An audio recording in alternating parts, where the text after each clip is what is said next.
Thank you for listening to this episode of a Vietnam podcast. It's me, your host, Neil Mackay. Before we get started, I just want to say two massive thank yous to our partners for this episode. First of all, for many months now, it is the Seven Bridges Brewing Company. As you guys know, I absolutely love craft beer, and I love their craft beer especially. Go check out the Hai Van Haze. It's one of my favourites, named after the Hai Van Pass up in Da Nang, where they're from originally, but they now have tap rooms all over Saigon. They're award-winning craft beer. So go check out their beers at their Le Tanton location, which is in Japantown. And if you know about Japantown, it's some interesting people watching there, shall we say. So go down to the Japantown, get some pizza slices, or check out their new location on Hai Ba Chung. Also good people watching, but not quite the same. And they have locations all over Vietnam, so they are amazing. Thank you very much for supporting us. And also a massive shout out to the Rabbit Hole Irish Sports Bar. They started off in Phu Quoc, where I did probably my best ever comedy show to about 50 people there. Never ever forget that. It's an amazing location. So if you're in Phu Quoc for a holiday, make sure you check out the Rabbit Hole Irish Sports Bar. Then they opened up one on Pham Viet Chan in the Binh Tan district, where you can find me every single Tuesday night doing their quiz night. We're normally packed out, so if you want to come and get a team, make sure to message me or message the Rabbit Hole Irish Sports Bar to book a table. And they've just opened a new location on Chan Nao in An Phu with the best rooftop view over landmark Area 1. So head to that location, and if you want to get a free beer, send me a message. The first 5 people to send me a message will get a free beer, thanks to Ian from the Rabbit Hole Irish Sports Bar. So thank you very much to Seven Bridges Brewing Company and the Rabbit Hole Irish Sports Bar for supporting a Vietnam podcast, and enjoy this episode. Cheers. I was flamboyant back in the day. I was tiny. I'm still tiny now. I got bullied for being flamboyant. So it's like, that's something that my parents couldn't really stop back in the day. I think it's like, it just happens anywhere else. But yeah, I'm very fortunate because my parents are actually supportive. But then a lot of other people, they don't have the same luck as us. Their parents would not accept them for who they truly are. And that also happens in Vietnam as well, not just anywhere else. Some people still find it really difficult to deal with this new things that they just don't really know about just yet.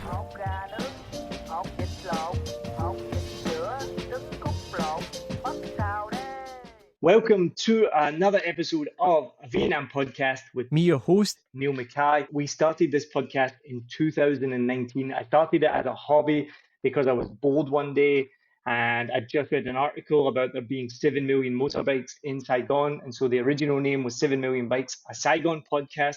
It became a Vietnam podcast, and we now talk to people all over the world, all over Vietnam, all connected to Vietnam with a story to share. I first came here in 2015, came back in 2016 for 6 weeks, and that was in 2016, and I'm still here in 2025. Absolutely love this country, love this podcast, and I'm really proud to say this podcast is now in the top 5% of podcasts worldwide, and it is the longest running English language podcast in Vietnam. Now, in today's episode, I'm really excited to talk to my guest about the LGBTQ scene in Hanoi. If you've been following this podcast for a while, you know we regularly interview people from the LGBTQ community, and many of them are in Saigon. So we've talked a lot before about the scene in Saigon and the general acceptance of the LGBTQ community in Vietnam. But today we're going to talk to someone who is very involved in the Hanoi scene. So my guest today, he is born and raised in Hanoi. He's an assistant brewer by day, a former drag queen by night, and a queer party organizer. My guest today told me not to say his last name because it's the same last name that nearly every Vietnamese person has. So you know what his last name is. His first name is Za, and Za, thank you very much for joining me on a Vietnam podcast. Yeah, hello. Thanks for having me today. I'm excited to be here. I'm very excited to talk to you as well. You were introduced to me by Claire Simpson, who's just been on recently. So if you haven't checked that episode out, go and listen to Claire. We talked about what to do in Hanoi, and she's going to come back on soon, and we're going to talk about what it's like to be an expat parent in Vietnam. But today, that's not what we're talking about. So tell me, you are a brewer by day, which is really exciting because I love craft beer, and a former drag queen by night, and a queer party organizer. Let's talk about beer first. What's your favorite type of beer? So, in terms of beer, there's just so much, right? And there's some beer that I really like, which is from Overmorrow, which is where I work. It's a beer that actually got me into working in the industry. It's a grisette, but it's like we also know it as a farmhouse ale. and this is like one of my favorite one. It's called Sunset, and it is a farmhouse ale. It's brewed with some mountainous spices. Oh, now that's a shameless plug, but there you go. I've had that beer before and it is absolutely delicious. The craft beer scene in Vietnam is amazing because I first came, as I mentioned, 2015 from Wellington in New Zealand, where there's a really robust craft beer scene. There's a lot of hops grown in New Zealand.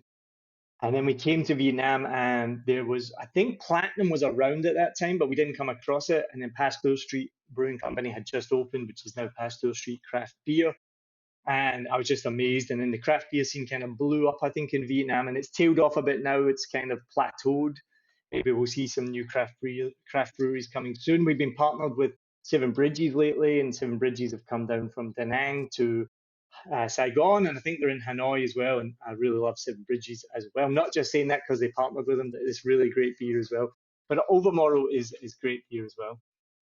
Oh, thanks. We are having a few more beers coming out this year, so remember to check that out. We are sending some down to Saigon pretty soon. Nice, nice. Send someone my way, and I'll let you know how they are. I'm actually coming down in 2 months, in April. Awesome. All right, we'll catch up then.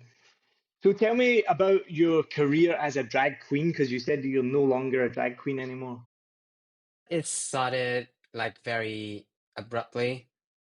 I was bored back in like very, very bored back in 2018, I think. I was on this like RuPaul's Drag Race binge for like weeks.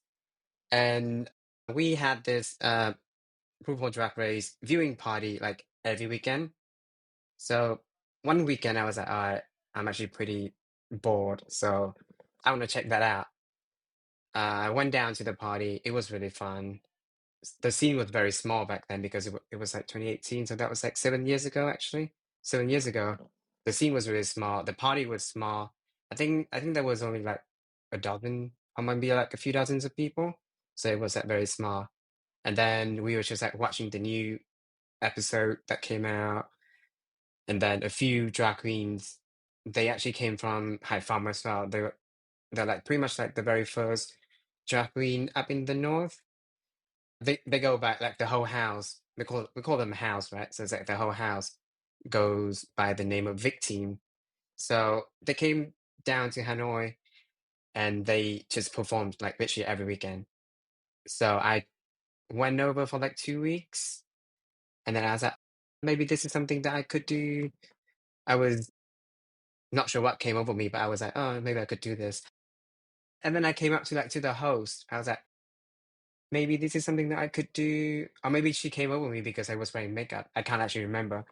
But a week or two after that, I was wearing this like custom made dress that I got one of my friends to do it for me, wearing a wig, having like a whole production behind me from like photos to everything else. And then I had my first time ever performance in front of a few dozens of people.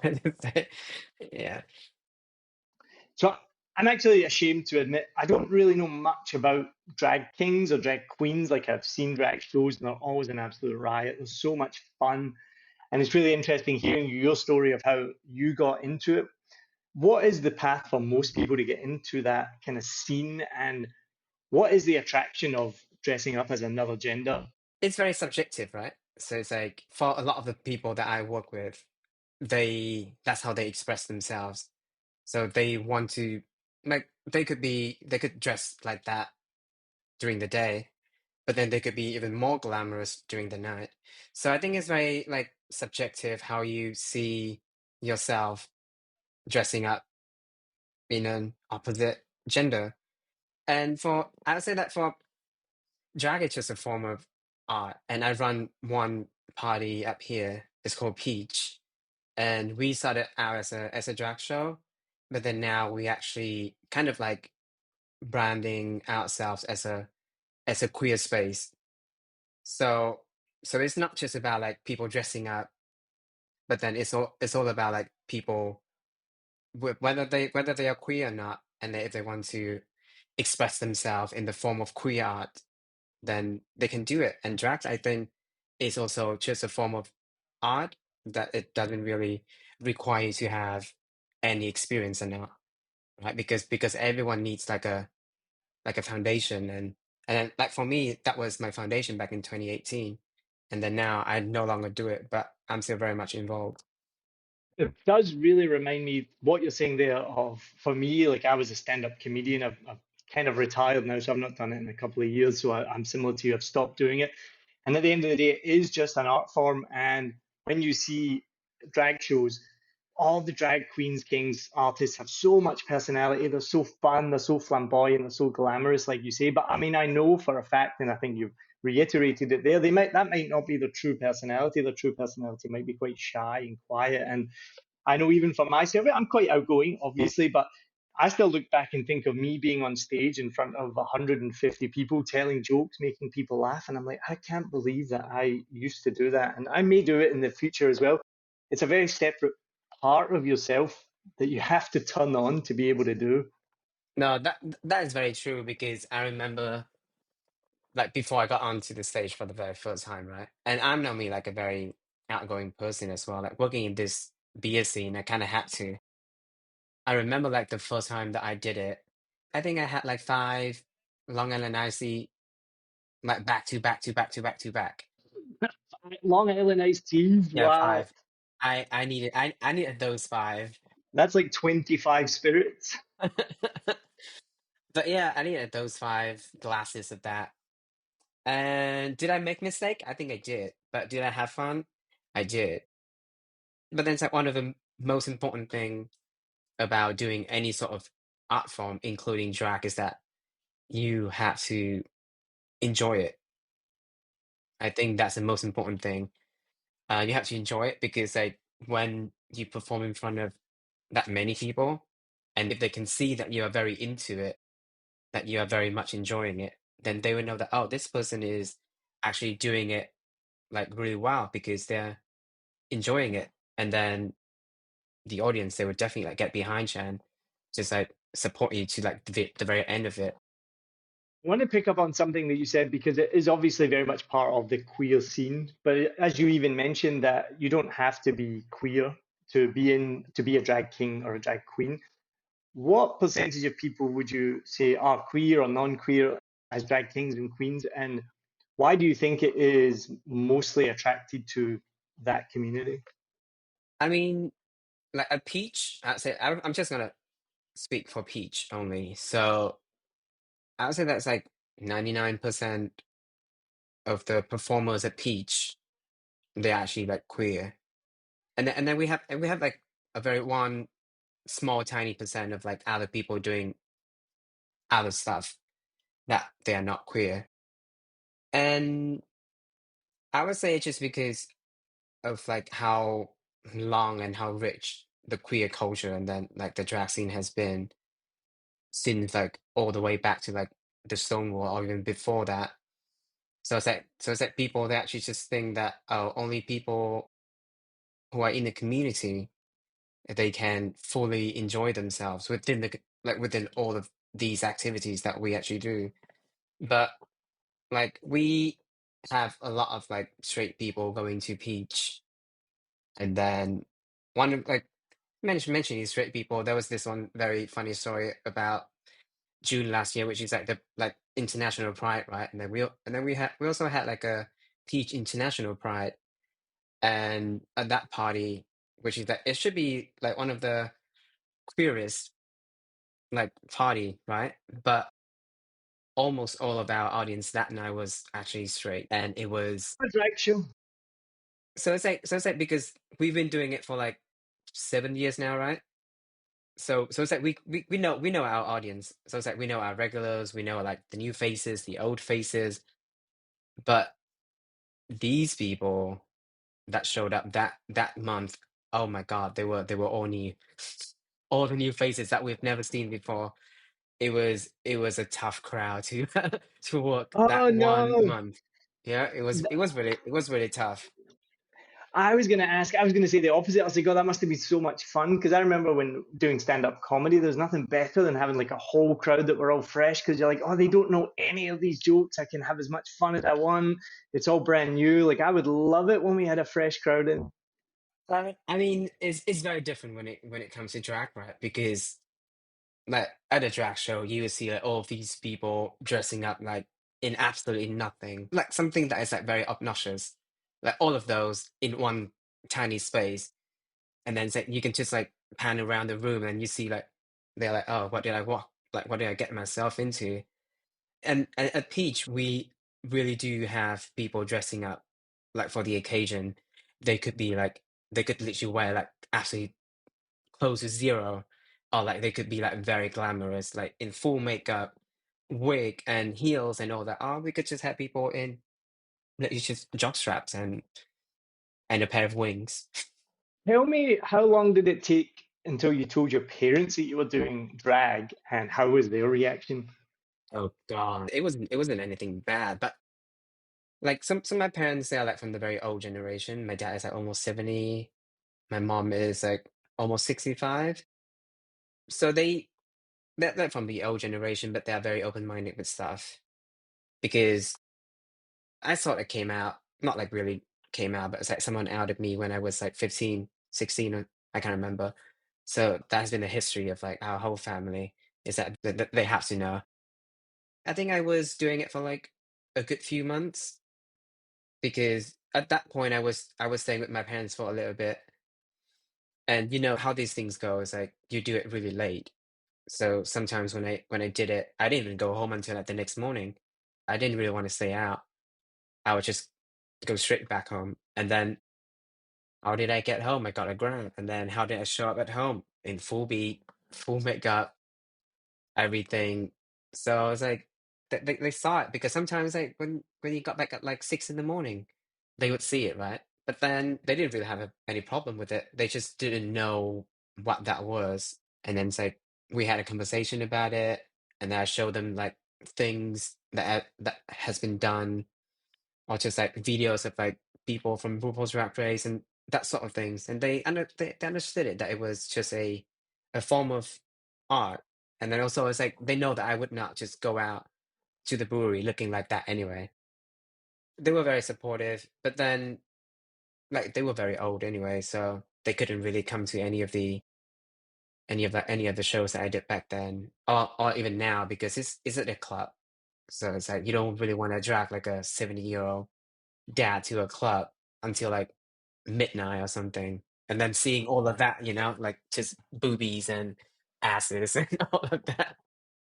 Your dad's probably like, take me, I want to go.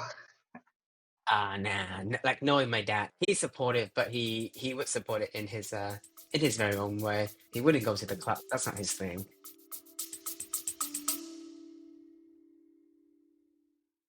I've been podcasting for years, and the number one tool that helped me become an award-winning podcast producer is the script. No matter whether you're a tech wizard or a beginner like me, the script can help you with everything you need to start your own podcast. If you want to start your own podcast today, download the script. The link is in the show notes. It's my number one recommendation to help you create a podcast easily, smoothly, and it has heaps of AI features that make your podcasting even better. So check it out. Let me know what you think. Let's get back to the episode. Do you think that older people have changed over the years? Like I know I'm talking from experience. So like my grandpa. So to give you a bit of a background on myself as well, and I think I've shared this on the podcast before. Like I'm really embarrassed to say that I was homophobic when I was younger, and part of that came from my grandparents. Like I heard my grandparents make little comments. I went to the football, soccer, whatever you want to call it. So I was around a lot of men. And all of that kind of played a part in me, and led to me being just stupidly homophobic. Not violent, not didn't do anything, say anything, didn't post anything online. Just I was inwardly homophobic. And then I went to America to work in a summer camp, which changed my life in so many ways. And one of the big ways was I met this guy who was a really cool guy. He was bisexual. It was just normal. And I was like, oh, I'm an idiot, kind of like that. And I just changed instantly. I was like, I'm a fucking idiot. Like it doesn't matter what people's sexuality was. So thankfully I changed, and I'm obviously a very different person now. But I've seen my grandfather change. So I don't want to say this. I don't want to share family secrets, so I won't go into detail. But I've seen my grandfather change over the years and to become much more accepting of that lifestyle. And I'm amazed that he's 96 now, And I don't know exactly when this change happened over the last 10 or 20 years. Well, yeah, over the last 20 years or so. Is that similar thing happened in Vietnam? Because your parents are obviously elderly as well, 70. Do you think that they used to be more unaccepting, and then as times have changed, society's changed, culture's changed, that they've changed with it, or have they always been like that? I wouldn't say being gay is a lifestyle though, so I'm gonna stop you there first. I wouldn't say that it's a lifestyle, it's just who we are, right? Being gay is just who we are. It's not like a lifestyle that we choose. My parents though, I think they know like from day one that I would be a very difficult child, and I still am because that's just how it is. Because of all of the stuff that I've done back in the past, that I did not show any interest with anyone, that I would just hang out with the people that I want to hang out. So I think they must have known like from the very early days that I'm not like straight, or that I'm not like in any way interested in how normal, not in normal, but like how people with like the heteronormative mindset that they would do. So yeah, because I was flamboyant back in the day, was very flamboyant. I was tiny. I'm still tiny now. I got bullied for being flamboyant. So it's like that's something that my parents couldn't really stop back in the day, right? Because that's just what happened at school. But yeah, it's like I think it's like years after years of seeing me being flamboyant, or still that. And then I think there's that they must have had an idea that is like I'm not just like a straight kid in any way, that I'm a little bit more fruity than they think. Well, thank you for correcting me on my terminology there. Just sometimes when I'm talking off the top of my head, I'm not really thinking too much. But yeah, thank you for correcting that. I think when I was saying lifestyle, I was thinking in terms of, we were talking about drag kings and queens lifestyle. But yeah, obviously not referring to that, like being gay is a lifestyle or choosing that.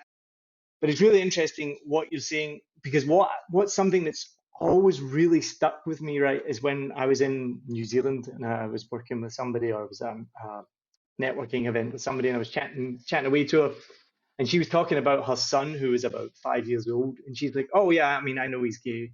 And it was the first time I'd heard that, and I was like, "Oh, how do you know?" And she's like, "Oh, you just know because he would be in the back of the car and he would say like, this guy in the magazine's handsome or whatever, just little things." She's like, "When he comes out to me, like I will be like, you know, I've known for years," and I'm like, I didn't realize that at all. And as I've gotten older, so I'm 42 now, and I'm learning more and more about sexuality being a spectrum and things like this. And it's made me think about things. And I'm like, well, maybe because of my upbringing, am I a cisgender white male? Well, I'm a white, I'm white no matter what.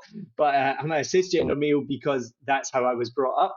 And it was only just recently I was talking with my wife, and I was like, I realized that like I'm the opposite of that kid. Like I've always been into women. Like before I can even remember anything. Like I've just always been attracted to women. So it's not about an upbringing, or like I wasn't brought up in this day and age. So it's different. Like nobody had put that on me. It was just I was always into women. So it's interesting to hear from your point of view as well, because I'd never had that experience or that side of things until I met that woman a few years ago, and it's always kind of stuck in my head that yeah, parents probably know well before that you do.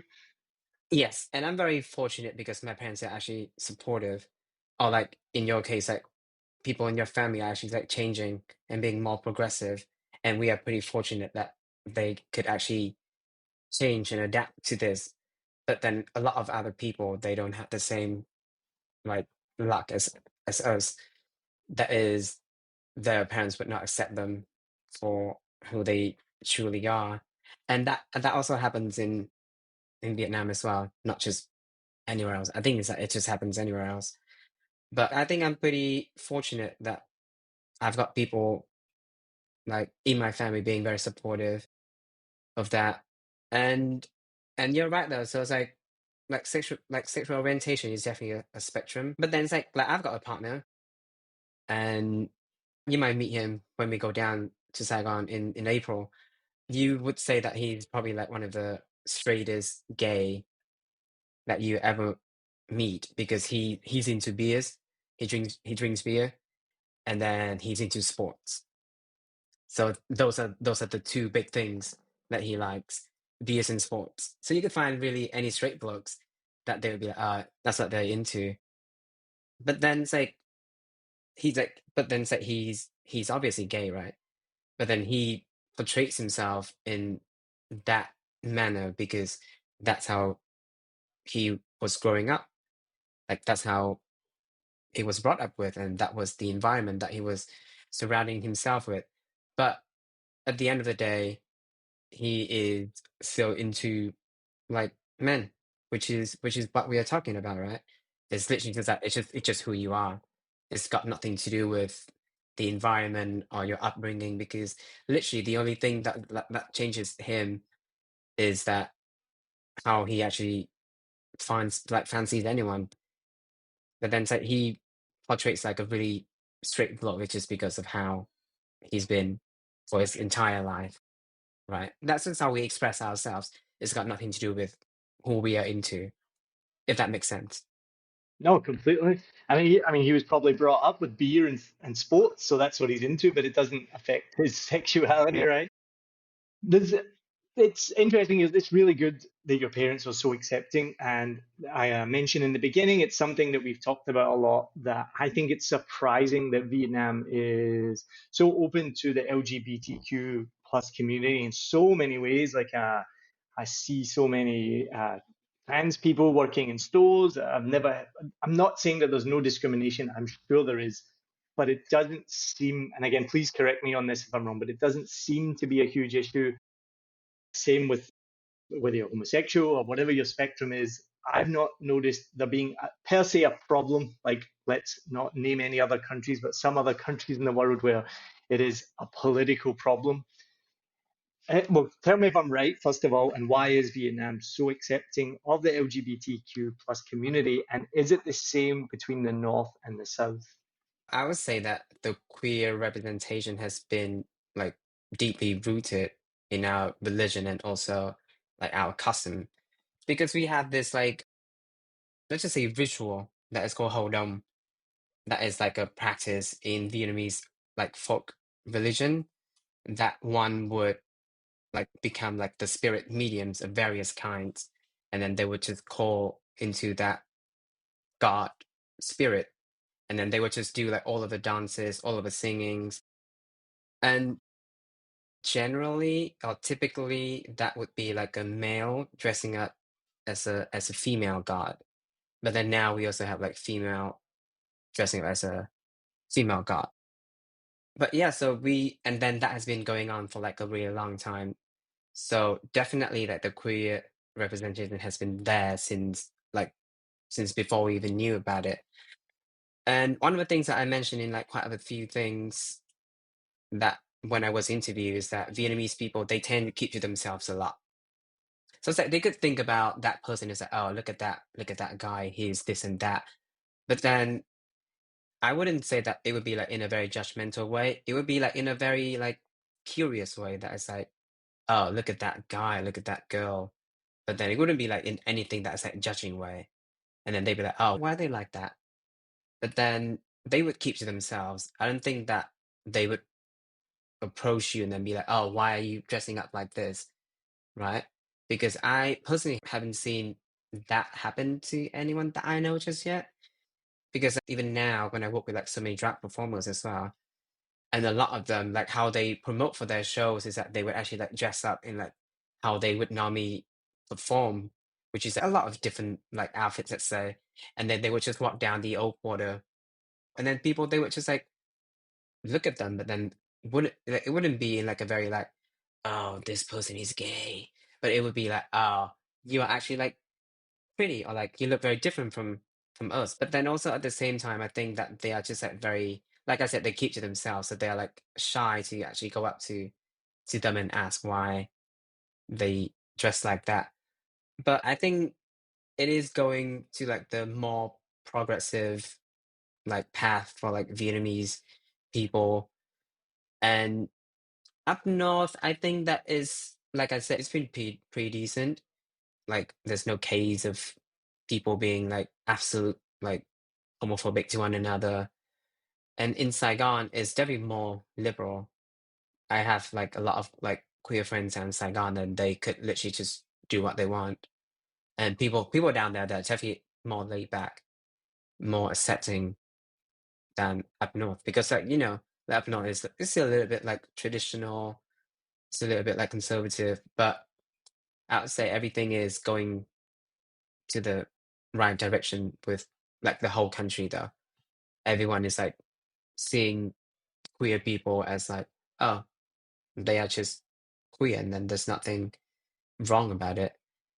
Like now actually we see so many like social experiments, like videos like on the internet of like people walking around like the old quarter asking questions, or like social experiments. They would just like act like in some way, and then just trying to get like a reaction out of people, and then they're feeling like very positive reactions like coming from like the people around like the main actors there. So I think it's been pretty good to see that people they are going towards like the more accepting direction.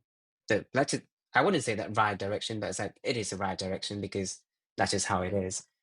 It's so amazing to hear, and it's just one of the many, many reasons that I love Vietnam and I love living here. Was I right in saying that there is less discrimination? It's really good you're hearing like that you kind of talked about there's not like assaults, people don't get yelled at or in the street or things like this. In terms of jobs, things like this, does discrimination exist, or are people even accepting in terms of that?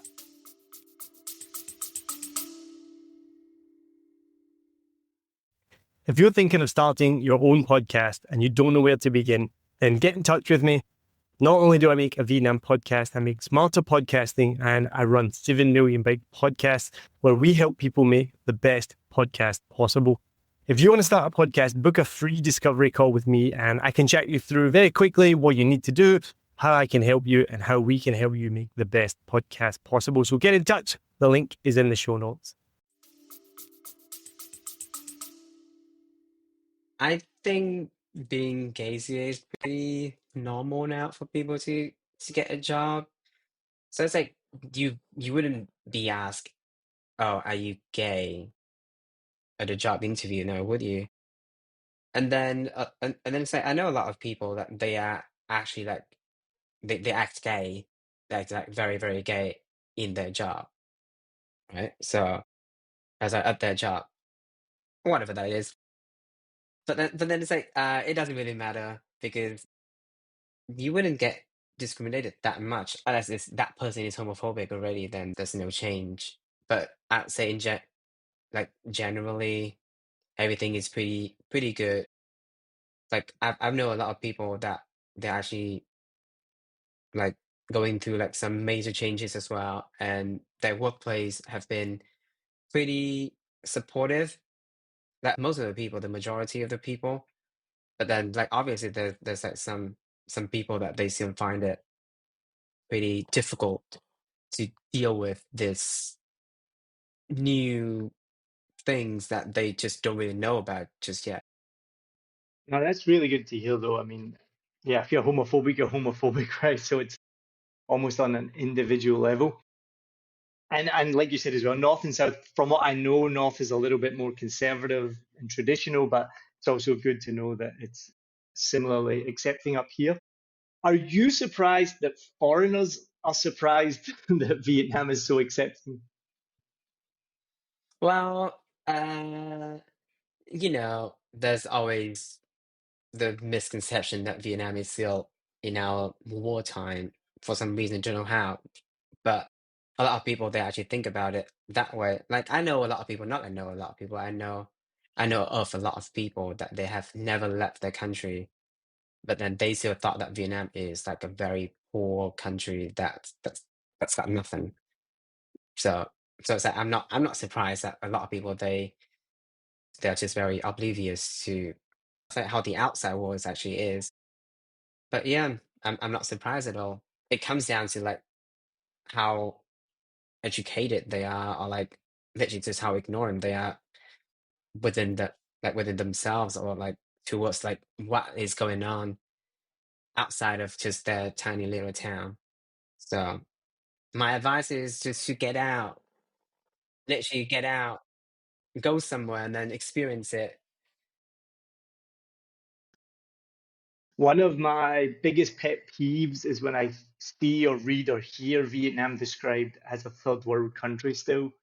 And I'm like, come and live where I live. Like, I see Lamborghinis and I'm not driving them. I don't know any expats. It's not like it's all rich expats. I see Vietnamese people driving like massive four-wheel drives. I see them wearing like really expensive clothes.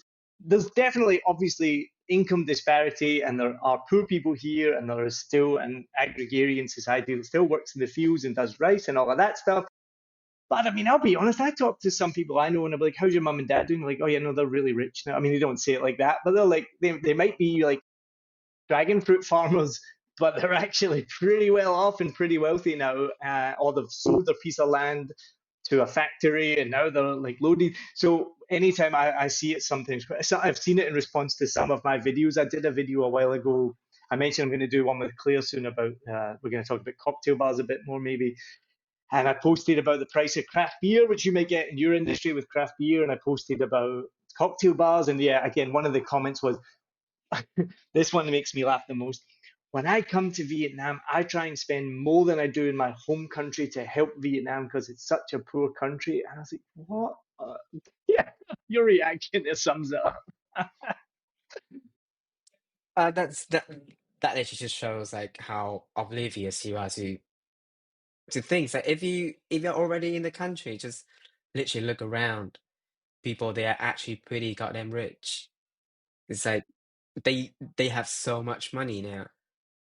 High rises, buildings, expensive apartments, clothing, cars, and oh my God, like all the cars that I see here in Hanoi, all of them are they're pretty expensive. They're not like just normal wheels. They are they are branded. They are branded wheels, not There's not many Toyotas here, put it that way. Like there's not many like lower cost cars. Are all super expensive, super nice. Like my building is quite a nice building, I'll give you that. But I mean, you look in the car park and it's like Mercedes, BMW, Lamborghini, Ferrari. There's actually not Ferraris, but anyway, yeah, it's crazy. it's madness. Is like so it's like we still joke like now that it's like we just don't know where the money comes from. Like just a few years ago, everyone was still like driving a motorbike. And now, so just like I think it's like 4 years ago or like 5 years ago, everyone got a car, and we were like, "Where'd you get the money? Just show us the money." And we were like, "We want to get those monies. Give us those monies." I 100% agree with you. I'm the same. You know, I got here 9 years ago. It was all motorbikes, very few cars. Now everyone has a car. And I actually just looked this up just this week because people talk about the average salaries in Vietnam being so low. And I hate that statistic. I don't know much about statistics, but I know average is not a good statistic. The one you want to look at is the median salary because median is what I think, if I get this right, it's what most people make. And so the average salary is like 7 million, 8 million dong, something like that, which is like $200 or $300. But the median salary is double that, so it's about 15 million dong. So it's still really low. Don't get me wrong, that's still ridiculously low, but it's double what the average salary is. But even with a median salary of 15 million dong, I don't understand either where all this money comes from. But people are making it, and good on them. And hopefully one day I will make it too, and hopefully you will as well. And we'll be driving about in nice cars. Oh no, that makes fun of us. I don't want to drive car ever here. Oh God, no way. Actually, no, neither do I. I don't know why I said that. Somebody said to me recently, he's like, you don't want a car? And I was like, no, never. Like, I love my bike. Like, yesterday I was on my bike and I got where I was going in 10 minutes. I could get in the front of the traffic. Like, I just love the convenience of a bike. So that's, yeah, I'm not really actually bothered about a car. Yeah, and then also we have a saying up here. I know how you guys are down south, but it's like we have a saying up here that's like the more expensive the cars, the worse the drivers. So it's like if you own like a very expensive car here, oh God, the way that you drive, it's just like just give us the license. You don't need that. You just don't need it. Then yeah, that's what we say. I haven't heard that one, but I have used in the past the louder the car, the smaller the. Right, on that note, let's finish. Zah, thank you so much. This has been an amazing conversation. I'm looking forward to seeing you. Make sure you get in touch with me when you come down to Saigon. Thank you for tuning into this episode. Remember, if you want to get more of these episodes, turn on notifications, follow, subscribe wherever you're watching or listening to this episode. Go to all the social medias, and most of all, go to patreon.com/a Vietnam podcast and become a Bop Sao there, where you can get episodes earlier than anyone else. I'm going to add on a bunch of things that I'm really bad at. I need to do more for the Patreon, but it's coming. It's coming. Za, thank you so much. This has been amazing, and have an amazing day. Thanks for having me. It's been pretty wonderful. And yeah, I'll definitely hit you up when we are down south in 2 months. Not as bad as you thought then? Not as bad as I thought. Awesome. Cheers.